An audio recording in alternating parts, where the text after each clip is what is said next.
Do you have 5 minutes? Really, less than 5 minutes. How's your imagination? How is your imagination? How is your ability to dream and to think up things that are just wonderful?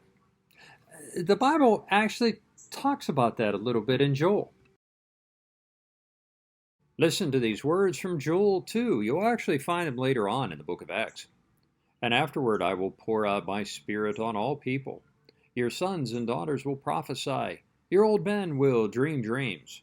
Your young men will see visions. What happens as we grow older? What happens to our ability to dream and to have an imagination? In Babes in Toyland and the song from it, it seems to imply when we grow up, it's gone.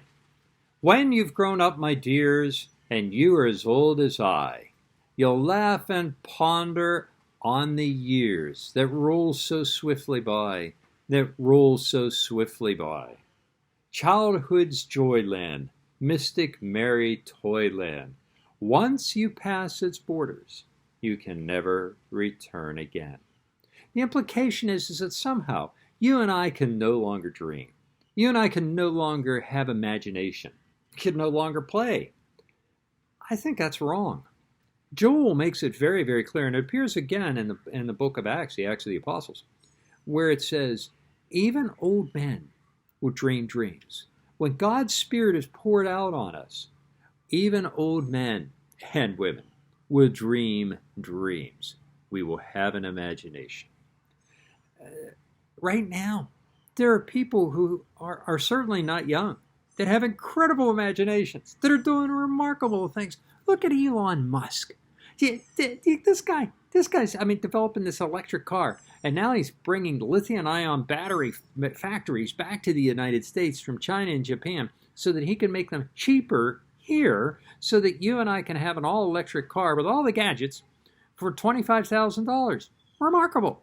Even more remarkable, this is the same guy. He's a bit nuts, but gosh sakes, is he brilliant, got an imagination, that they took a rocket ship that's going up to the space station, and they've done this over and over and over again, and parts of it come back and land on a barge sitting out in the middle of the Atlantic Ocean with the waves going like this, and it lands on a bullseye right in the middle of this barge. It is just remarkable. The imagination of that guy.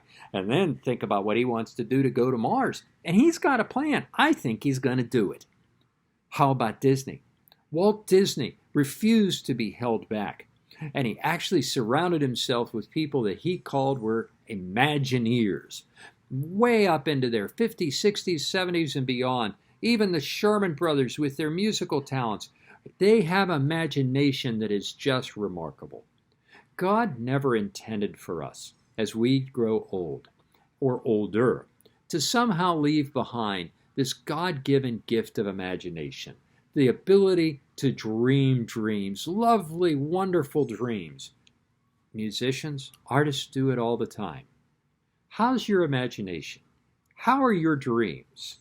I invite you this week to allow God to send His Holy Spirit into your life, and that you may dream dreams, that you may have an imagination that has run wild, not in a weird way, but in a healthy way, one where you can imagine great things that God can do in your life and that you can do in the lives of others.